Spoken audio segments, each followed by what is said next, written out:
स्वागत है आपके साथ। मैं हूं निदा अहमद और आप इस वक्त देख रहे हैं न्यूज इंडिया का फेसबुक पेज। और दरअसल आज की सीरीज में आज की शाम हमारे साथ कौन खास मेहमान है हम आपको बताएंगे, लेकिन उससे पहले सीरीज के बारे में आपको बता देते हैं, क्योंकि न्यूज वन इंडिया चैनल ही बस एकमात्र एक ऐसा चैनल है जो लगातार कैमरे के पीछे जो काम कर रही है हमारी टीम, एक एक करके उनको आपके सामने लेकर आती है, उनका तारुफ आपसे कराते हैं और शख्सियत से आपको मिलवाते हैं, उनकी अभी तक की क्या जिंदगी रही है और कैसे उन्होंने कौन कौन सा सफर तय करके इस सफर तक वो आज इस मुकाम तक पहुंचे हैं, वो तमाम बातें हम आप तक पहुंचाते हैं। क्योंकि देखिए, आपके सामने एंकर्स आते हैं, रिपोर्टर्स आते हैं, आप सिर्फ उनके चेहरे को जानते हैं, लेकिन हम लोग कैसे आप सबके सामने आते हैं और कैसे अपनी बात रखते हैं और कैसे खबरों को उठाते हैं, इस सब के पीछे एक बहुत बड़ी टीम होती है। तो लिहाजा न्यूज इंडिया ने ये फैसला किया है कि हम आपके सामने कैमरे पर उन लोगों को भी लेकर आएंगे जिनकी पूरी मेहनत सिर्फ न्यूज रूम में दिखती है, लेकिन सामने व्यूवर्स जो हैं, जो दर्शक हैं, जो देख रहे हैं, वो नहीं देख पाते हैं। तो आज की कड़ी में हमारे साथ मौजूद है, आइए सबसे पहले मैं उनका तारुफ आपसे करा देती हूँ। हमारे साथ मौजूद है श्रीनिवास शुक्ला जी, जो कि चीफ सब एडिटर है। शुक्ला साहब, बहुत बहुत स्वागत है आपका हमारी सीरीज में। तो सबसे पहले मैं चाहूंगी कि आप न्यूज इंडिया के दर्शकों को अपने बारे में बताएं कि आपने अभी तक क्या कुछ खास किया है और आपकी जर्नी क्या रही है। दरअसल एक एक शख्स को अपनी टीम में जो भी हमारे साथ मौजूद है उनको जानना, उनकी जान पहचान अपने सारे लवली व्यूवर्स से कराना हम सबसे पहले प्राथमिकता दें इसी चीज को। मेरा नाम श्रवण शुक्ला है, जैसे कि मैम ने भी बताया। मैं आपका डिजिटल विंग देखूंगा newsindia.tv हमारी वेबसाइट है और यहाँ पर सारी खबरें आएंगी। बहुत सारी खबरें होती हैं जो आप टेलीविज़न पर सिर्फ देखते हैं और टेलीविज़न पर जो चीज़ें वही चीज़ें दिखती हैं जो पहले से तय होती हैं कि क्या खबरें आ रही हैं क्या नहीं। ब्रेकिंग न्यूज़ के अलावा अलग अलग सेगमेंट में चीज़ें जाती हैं, लेकिन डिजिटल की दुनिया बहुत अलग है। और डिजिटल की दुनिया में हम यहाँ पर खबरें लिख रहे हैं, यहाँ की खबर लिख रहे हैं और पढ़ी यूएसए में जा रही है। टीवी चैनल के दायरे से ये कहीं ज़्यादा बड़ी चीज़ है। तो डिजिटल में हम सिर्फ किसी एक बुलेटिन की बात नहीं करते, किसी एक खबर की बात नहीं करते। हम जितनी देर तक न्यूज़ रूम में रहते हैं, अलग अलग तरह की खबरें होती हैं, उन्हें अपनी तरह से लिखकर आप पाठकों तक पहुंचाते हैं और आपके पास समय होता है कि आप उसके बारे में सही से जानकारी लें, सोचें समझें। टेलीविज़न चैनल से थोड़ा सा अलग काम है, लेकिन हम रियल टाइम काम करते हैं। जी ठीक है, लेकिन ऐसे वक्त में जब हर कोई भागना चाहता है कि हम टीवी की दुनिया में जाकर टीवी में ही काम करें, इलेक्ट्रॉनिक मीडिया में काम करें, प्रिंट मीडिया में काम करें, आपको कब ये लगा कि आपको डिजिटल मीडिया में ही जाना है? देखिए, मेरा शुरू से था कि मैं डिजिटल जर्नलिज्म में जाऊंगा, क्योंकि हिंदुस्तान में सबसे पुरानी न्यूज़ वेबसाइट है webdunia.com 99 से। और टेलीविज़न में, अखबार में काम करने की कुछ लिमिटेशंस होती हैं। आपके लिए एक खास बीट होती है कि आप अगर क्राइम शोज कर रहे हैं तो सिर्फ क्राइम पर ही काम करेंगे, आप स्पोर्ट्स देख रहे हैं तो सिर्फ स्पोर्ट डोमेन में ही रहेंगे। लेकिन डिजिटल के साथ ऐसी कोई बाउंडेशन नहीं है और ना ही आपके पास ये लिमिटेशन बाउंड्री में बंद कर रहकर काम नहीं करना। बिल्कुल, डिजिटल का दायरा जो है उसके अंदर पूरी दुनिया है। और ये भी नहीं है कि हमें खबर सुपर फास्ट वाले अंदाज में बस 30 सेकंड 40 सेकंड में करनी है। तो आप उस खबर के बारे में जितना ज़्यादा लोगों को समझा सकते हैं, बता सकते हैं बैकग्राउंड के साथ। डिजिटल जर्नलिज्म इसीलिए मुझे हमेशा से पसंद रहा है। मुझे, हालांकि मैंने टेलीविज़न में भी काफ़ी काम किया है, प्रिंट में भी काफ़ी काम किया है। मैंने न्यूज़ एजेंसी से अपनी करियर की शुरुआत की थी, मैंने खूब सारा रिपोर्टिंग भी किया है, सोशल मीडिया हैंडलिंग का भी काम किया है। और 11 साल के करियर में आधे दर्जन से ज़्यादा न्यूज चैनल्स के साथ काम किया है मैंने। बहुत बढ़िया। और यहाँ पर जो मेरी प्राथमिकता रही कि मैंने डिजिटल विंग क्यों ज्वाइन किया, कि टेलीविज़न में काफ़ी काम किया, प्रोग्रामिंग तक की जिम्मेदारी संभाली, बुलेटिन में क्या आ जाएगा क्या नहीं जाएगा से लेकर, लेकिन अब डिजिटल को एक नए सिरे से शुरू करना और एक उसे ऊंचाई तक लेकर जाना, ये मेरी प्राथमिकता रहेगी। और डिजिटल का काम ऐसा है कि अगर आपने कुछ चीज़ें लिख दी, आपने स्पेशल स्टोरीज की, तो वो दस्तावेज के तौर पर दर्ज हो जाता है, वो दुनिया से कहीं ज़्यादा नहीं है। जी चलिए, ये तो खबरों के बैकग्राउंड की बात हो गई और आपके अभी तक आपका करियर क्या रहा उस बैकग्राउंड की बात होगी। मैं अगर आपकी फैमिली पर आती हूँ तो फैमिली में कौन कौन है? फैमिली में माता जी हैं, एक बड़े भाई साहब हैं, एक छोटा भाई है और एक छोटी बहन है। सुना है माँ से बहुत ज्यादा लगाव? जी, क्योंकि सबकी ज़िंदगी में माँ की अहमियत सबसे ज़्यादा होनी भी चाहिए कि आज मैं जो कुछ भी हूँ सिर्फ अपनी माँ की वजह से हूँ। नहीं, अमूमन देखा है कि लड़कियां ज्यादा फेवरेट होती हैं मम्मी की और लड़कियों को ज्यादा लगाव होता है माँ से, लेकिन बच्चे लड़के कहते हैं बाहर के होते हैं। तो अब मम्मी साथ में रहती है अभी वो 2 साल से गांव में है, क्योंकि गांव की भी जिम्मेदारियां देखनी है। देखिए, मेरी माँ ने माता और पिता दोनों का प्यार दिया और कुछ इस तरह से बड़ा किया है जिसकी पूरी जिम्मेदारी खुद मेरी माता ने उठाई कि मैं सच के साथ खड़ा रह सकूं। पत्रकारिता को चुनने की जो है एक बड़ी दिलचस्प कहानी रही है मेरी। बिल्कुल सुनना चाहेंगे। कि पहले बात तो मैं पत्रकार से पहले एक लेखक बनना चाहता था, लेकिन लेखक बनने के लिए मैं अपनी कहानी तब बताऊंगा जब मेरी कहानी लोग खुद जानेंगे। उससे पहले बतौर जर्नलिस्ट मैंने अपनी बहुत सारी स्टोरीज की हैं, खूब सारी रिपोर्टिंग की है, बाईलाइंस रही हैं। और जो है पत्रकारिता में रहने का एक फायदा यही, मतलब कि जो मैंने चुना था उसकी वजह यही रही कि मैं जहाँ कहीं भी जो कमजोर तबका है, जो आखिरी आदमी है, महात्मा गांधी जिस आखिरी आदमी की बात करते थे कि हमारे विकास का पहिया जो है उस आखिरी आदमी तक पहुंचना चाहिए, तो मैं हाशिए पर खड़े उस आदमी की भी आवाज उठा सकूं, ये पत्रकारिता में ही संभव है। बिल्कुल, बहुत बढ़िया। आपने एक चीज देखा होगा, आप भी अपने जीवन में इसी से गुजर, किसी को कोई भी परेशानी है, कहीं कोई किसी पुलिस वाले से परेशान है, कहीं उसकी बात कोई प्रशासन में कोई नहीं सुन रहा है। और इसके पीछे सबसे बड़ी वजह ये भी रहती है लोग जागरूक भी नहीं होते अपनी आवाज हमें कैसे पहुंचानी है, कहां से हमें इंसान मिलेगा, तो कोई ना कोई एक ऐसी सपोर्ट चाहिए होती है जो उन्हें वो सही रास्ता बताए। बिल्कुल। और पत्रकारिता जो है, जो हमारे तीन प्रशासन की वजह से किसी भी देश के 4 स्तंभ होते हैं, तो जो 3 स्तंभ सब लोग जानते हैं, न्यायपालिका, कार्यपालिका, तो चौथा स्तंभ है पत्रकारिता। ये आम लोगों को प्रशासन से और हर चीज से जोड़ता है।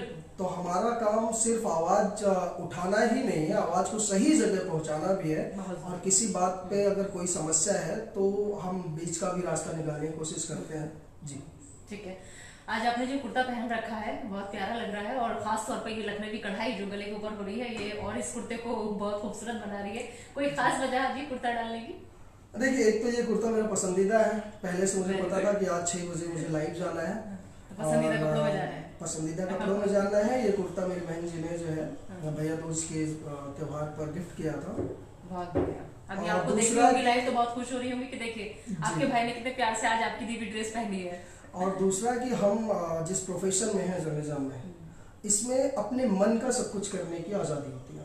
बिल्कुल, आजादी से याद आया, और खासतौर पे कुर्ता क्योंकि आपने पहना है तो कुर्ते के पीछे की भी बहुत इतिहास है। अब मैं आऊंगी आपके सुल्तानपुर पर, लेकिन अब इस सुल्तानपुर का जो नाम है वो बदल चुका है। तो सुल्तानपुर तो आपका कुर्ता सुल्तानपुर की याद दिला रहा है, लेकिन नाम बदल चुका है, तो उसके समर्थन में है कि नहीं? मैं तो बिल्कुल समर्थन हूँ। देखिए, आप कहीं भी रहते हैं तो आपको आपकी जड़ों के बारे में पता होना चाहिए। और सुल्तानपुर आज से नहीं, त्रेता युग से है। भगवान राम के पुत्र कुश की बसाई नगरी है। हम अवध के एकदम खास जोन में है। कहते हैं सुल्तानपुर की जो अवधि है वो एकदम प्योर है। लखनऊ को अवध भले बोला जाता है, अवध की राजधानी, लेकिन लखनऊ की अवधि में फारसी उर्दू के शब्दों की बहुत आया था। लेकिन जब आप सुल्तानपुर के किसी गाँव में जाएंगे तो एकदम देसी ठेठ अवधि, जो रामचरितमानस में जिस तरह की अवधि लिखी है वो प्योर अवधि यहाँ पर मिलती है। तो अच्छा, हम लोग अवध हमेशा से रहा है, अवध 16 महाजनपदों में भी कुशल रहा है, और सुल्तानपुर बाद में आया जब हमारे देश में बहुत सारी व्यवस्थाएं बदली। तो हर कोई चाहेगा कि अपनी जड़ों से जुड़े, और कुशभवनपुर का शोर बहुत पहले से नहीं था। अगर देखा जाए तो जो रहा भी तो बहुत छिटपुट रहे हैं, लेकिन 2014 से कुछ समूह रहे हैं, कुछ लोग रहे हैं, उसमें कई सारे नाम है। अगर मैं लूँ, पुष्कर सिंह बिसेन है, अमित जी हैं, है ना, और डॉक्टर साहब श्रीवास्तव जी हैं, देवमणि द्विवेदी वहाँ के अभी MLA हैं, लम्हा उन्होंने विधानसभा में भी ये मामला उठाया था। तो कुशभवनपुर के पीछे लड़ाई भी लड़ी गई काफी, लेकिन एक अच्छी बात ये रही कि किसी हिंसा की जो है कोई जगह नहीं रही, शांतिपूर्वक रही, और आखिरकार कुशभवनपुर को उसकी अपनी पुरानी पहचान मिली, और अब तो भगवान राम का भी मंदिर बन रहा है। तो ये हमारे लिए हमारी पहचान से जुड़ा मसला है। बहुत बढ़िया। आगे अगर मैं बात करूँ आपके लोकल एरिया की, आपके दोस्तों के बारे में, तो फ्रेंड सर्कल कैसा है क्या? क्योंकि अक्सर अमूमन मैंने देखा अभी जो लोगों के साथ हम लोगों की जो सीरीज में जुड़े, तो सबकी ज्यादातर यही कोशिश थी कि बिल्कुल, देखिए नहीं दोस्त है मेरे, और बहुत कम है। नहीं, क्योंकि अभी थोड़ी देर पहले मैं जरा एक थोड़ा सा इस टॉपिक से हटके यहाँ पर कहना चाहूंगी, ऐसी न्यूज रूम में जिक्र हो रहा था, शुक्ला जी से बातचीत कर रही थी मैं, तो जैसे मैंने भी कहा कि मैं दोस्त नहीं बनाता, लेकिन इसी से मिलता जुलता एक डायलॉग न्यूज रूम में बोला था, अब आप ही बोलते फिर मुझसे तो बेहतर होगा। मैंने पूछा शुक्ला जी की कोई प्रेम कहानी वगैरह है या नहीं, तो जरा आप जवाब सुनिए क्या जवाब था। देखिए हम लोग ना वैसे वो एक फिल्मी डायलॉगों से ना ही बोला जाए, क्योंकि हम आतंकवादी भी नहीं है जिनकी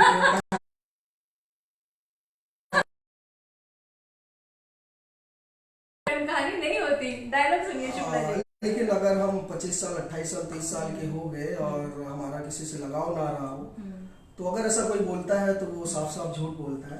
तो जीवन में बहुत सारे पहलू मतलब न्यूज रूम में जो बोला था वो झूठ था। नहीं वो एक फिल्मी डायलॉग। रामबड़ी मिश्रा जी हमारे प्रिंसिपल हुआ करते थे, हेडमास्टर। वहाँ से निकलकर फिर 6वीं से लेकर 8वीं तक एक और सरकारी स्कूल में पढ़ाई की, फिर 9वीं से लेकर 12वीं तक दियरा के इंटर कॉलेज में पढ़ाई की, रानी महेंद्र कुमारी सरदार वल्लभ भाई इंटर कॉलेज। वहाँ पर बहुत सारे दोस्त बने और शिक्षकों के साथ भी कभी ऐसा नहीं रहा कि एक डर कभी रहा हो, तो खुलकर अपनी बात रखने का जो है हमेशा से एक आदत रही है। तो रामखेर शुक्ला जी वहाँ पर हम लोगों को हिंदी पढ़ाया करते थे। हालांकि मैं कॉमर्स का स्टूडेंट था और वो साहित्य वालों को पढ़ाया करते, लेकिन उनकी क्लास लेने के लिए हम सिर्फ साहित्य वाले नहीं साइंस वाले भी पहुंच जाते थे हिंदी की क्लास लेने के लिए। उसके बाद मैंने सुल्तानपुर के सबसे बड़े कॉलेज जो अवध यूनिवर्सिटी का भी सबसे बड़ा कॉलेज है KNI, तो वहाँ से ग्रेजुएशन की पढ़ाई की। और इत्तेफाक ये रहा कि सेकेंड ईयर का एग्ज़ाम देने के बाद से ही मैं जर्नलिज्म में आ गया, क्योंकि शुरुआत से मेरी लाइन तय थी कि मैं अगर बनूंगा तो आर्मी में जाऊंगा। वो किसी वजह से, क्योंकि मैं जब 4th क्लास में था तो मुझे पोलियो हो गया था, पैरालाइज हो गया था। अच्छा। हालांकि उसका मेरे शरीर पर कोई असर नहीं है, ये भी एक बहुत गलत अच्छी बात है, बात। कोई असर नहीं।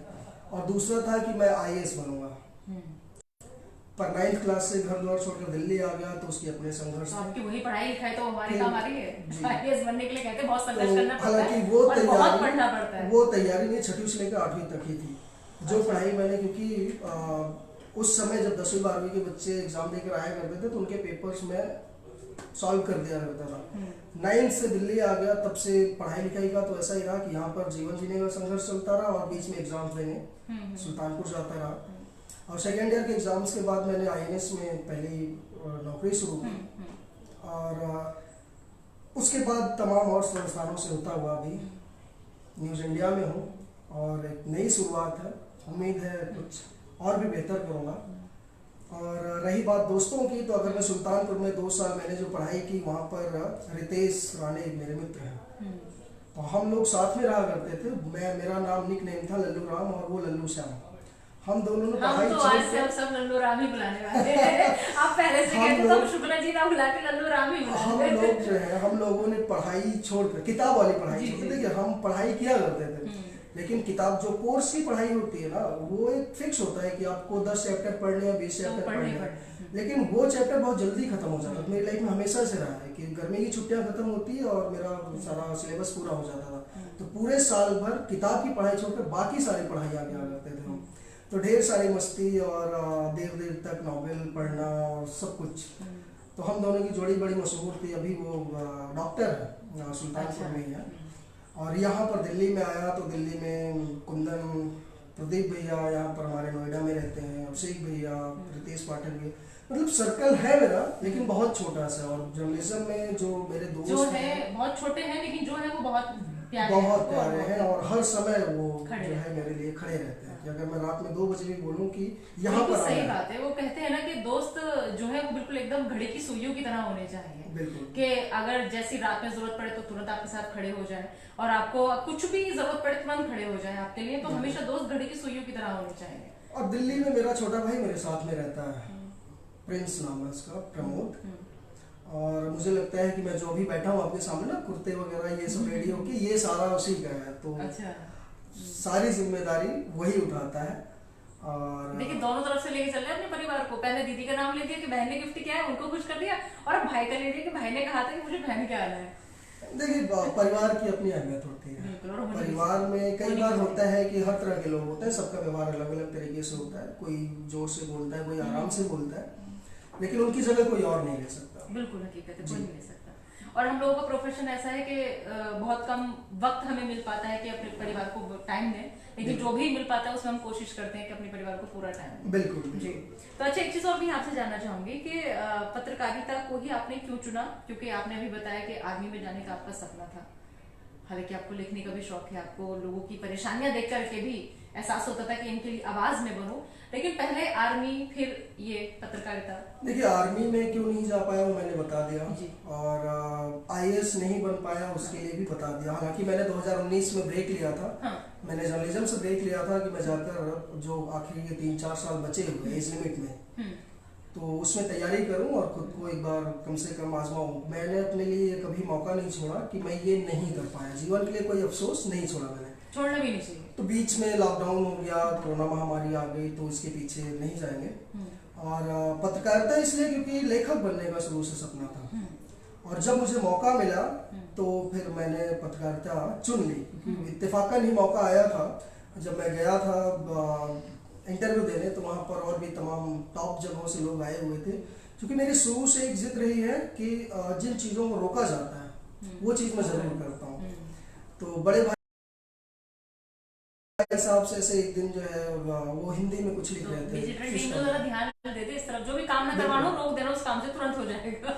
तो उन्होंने वो हिंदी में कुछ लिख रहे थे, और उस समय हिंदी टाइपिंग बहुत कम लोगों को आती थी, क्योंकि तब रेमिंगटन में किया जाता था। तो उन्होंने कहा कि सब कुछ अगर तुम्हें बता दूंगा तो मुझे क्या आएगा। तो अगले दिन से मुझे हिंदी टाइपिंग आने लगी। बहुत बढ़िया, एक दिन। तो ऐसे ही जो है, जब हिंदी टाइपिंग आती थी, जब मैं आईएएस पहुंचा तो वहाँ पर हिंदी में सारा काम होता था। और जिन लोगों ने बढ़िया डिप्लोमे लिए थे या डिग्री लेकर आए थे, चूँकि लिखने का, हिंदी में लिखने का एक्सपीरियंस नहीं था, दूसरा मेरा पढ़ने लिखने का शौक हमेशा से था, तो वहीं से काम की शुरुआत थी। और वहाँ पर जाने के बाद भी मेरा ये तय था कि मैं ऑन कैमरा कभी नहीं आऊँगा। आज मेरी ये कसम जो है टूट गई।